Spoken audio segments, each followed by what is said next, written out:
Hi again. Hi everyone. It's Carol Duffy here, Senior Play Therapist from Tusla and Mayo. Here to talk to you again about some more play ideas to build up your a la carte menu of play ideas and play opportunities for you to engage with your child. So I'm hoping by now you're noticing a trend that these activities can all be done quite quickly with minimal resources, resources that shouldn't cost too much money, and that you can dive in and out of if you don't have much time, or you can have lots of time with them. So the time that you can spend on these activities is fluid. And what's also really helpful to remember is that sometimes when you engage in the activity with your child once or twice, they're really happy to engage with it themselves then independently, and they come up with way more ideas themselves and just call you back in to have a little look.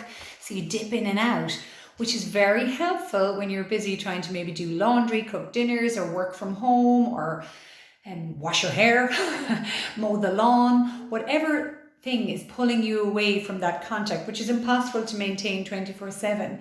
But the investment of those positive, playful moments, it's like a stitch in time, saves nine, because it really promotes the child's capacity to play, and to play in an unstructured, independent way again. And they're building it on a foundation of having played in a really fruitful way with you. And some of the things we've also been talking about is that all these play activities give you multiple opportunities where you can notice and reflect back to your child these positive moments of triumph where they've achieved something. Now, sometimes that might look like a product at the end of it, like a really nice finished piece, like a piece of artwork or something you made together. Or sometimes it's just in the micro moments of the play where they made a decision, where they figured something out, where they had an idea, where they knew what they liked, where they were able to tolerate something that they couldn't tolerate before. These all give you opportunities to notice to your child their can moments and not their cannots. Okay, so I want to show you two other nice little ideas. One is along the lines of food bags, my trusty companion. So again, you're moving into a more messy kind of play here, but it's still quite contained. And as I mentioned to you before, it's really important to consider the mix that you give to the play in terms of structure and containment, high active engagement versus slow, gentle engagement, and what suits your child's needs at any given time best.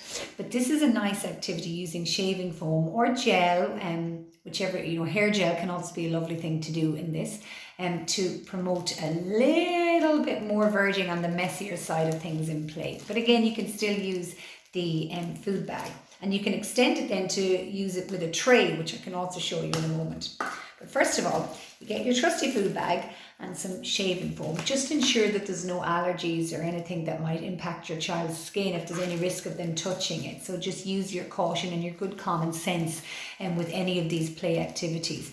But if you are concerned that your child might, then you can just spray it into the bag so you're quite clear that they won't be touching it themselves.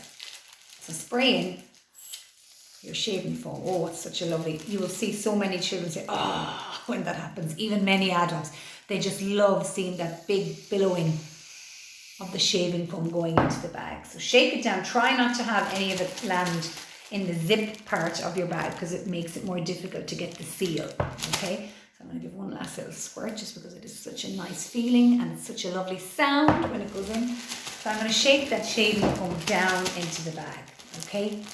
This has been very popular. A lot of my colleagues who work in family support have used this activity with many of the children and families they've worked with, and it's been a real winner. It's such a soft, sensory, soothing experience that it really regulates. It can be a really comforting play activity to do.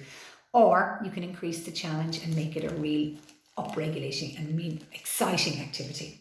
So you just close it nice and tight, and then allow yourself to feel that squish around. You can increase the sensory activation or the challenge by adding a mixture into it, like paint. Okay, so I've gone for a different colour this week, not the pale orange. I'm going to give it a little shake, squirt it down in. Here we go. Oh, in it goes. I'm going to zip it up. Squirt it all around, all around. And there's a really nice way that you've made your sensory bag that bit more interesting and that bit more exciting for playing with your child. You can add buttons or pom-poms or any of those kind of things into it if you need to.